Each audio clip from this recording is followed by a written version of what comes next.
Crazy when it smacked me. I wrote it down on a piece of paper. B. I gotta get this Y out my I frequency. Because this Y seems to keep on trying to define me with his thinking, B. But what I'm clear about with absolute certainty is we only think about what we don't know about, G.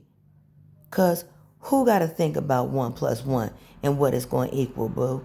And even if we was looking at it from a spiritual lens, you could still see the math and make it through with a level of knowing, G, where you ain't got to think about a thing.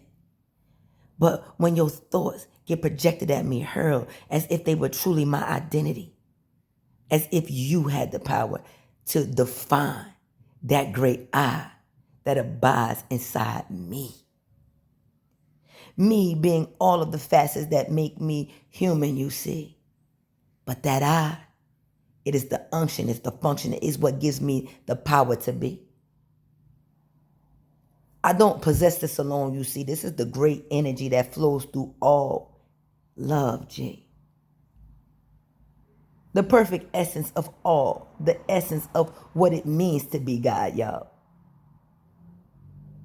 And when you come to accept, you see that there is but one I am with a lot of little me's running around trying to figure out who me be. But until the day you realize that I am that I am, yes, that me is that I am in my totality. And yet, not the totality of the great I am. But all I am, I am. Perfect and wonderfully made, maybe not for you, boo, but I wasn't made for you. I was made for that great I, you see, perfectly to fulfill a purpose that great I gave me. I was reading somewhere where they said that I should shake off the I from me. Separating the two would be impossible, you see. For when breath was blown in, B, it was that I that gave life to even the thing that came out the dirt, G.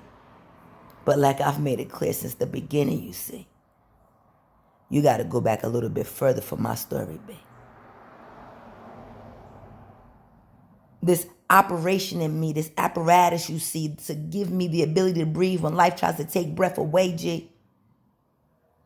When my soul is tired, no matter what, boo, that great I in me say, you could push right on through. And every stumbling block is going to be the step that you climb to get closer to where I am leading you. The dualistic nature of the conversation between that great I and me. I mean, the only time you becomes relevant is when you is coming from me, you see, because at the end of the day, at least I know exactly who I'm talking about and who's talking to me. Like I said, I get tripped up when I'm having a conversation with somebody outside of me because I know that eternal flow, me being part of it all, you see. There's no real way to separate anything. So if the voice ain't coming from inside of me, declaring the difference between I and me, well, you are just another version of me, you see, trying to figure out where that I resides in you, boo. And instead of admitting that you have difficulty locating that great I am, that presence, that source you see, that will endow you beyond what your mind can conceive. Because life has challenged you and it has made it hard to believe that there is something far greater because you believe in yourself more than you believe in God, boo. But since you believe God is outside of you, it's impossible to believe that God could go to work for you.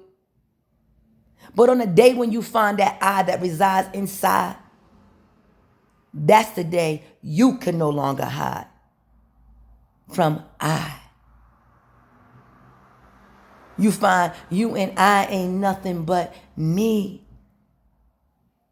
And the only thing between you and I is me. And me and you combined make I, you see. There is no place where there's a delineation, a separation, you see. It's like the sphere and the infinite loop of the infinity sign, G. I mean, that no matter how you look at it. One is a continuous loop, B. One is an infinite where there is no beginning and no end, you see. At the end of the day, welcome to the cosmos. Allow me to reintroduce myself. I am that I am. I am me. You the same thing too. You just gotta find the great I to confirm your reality.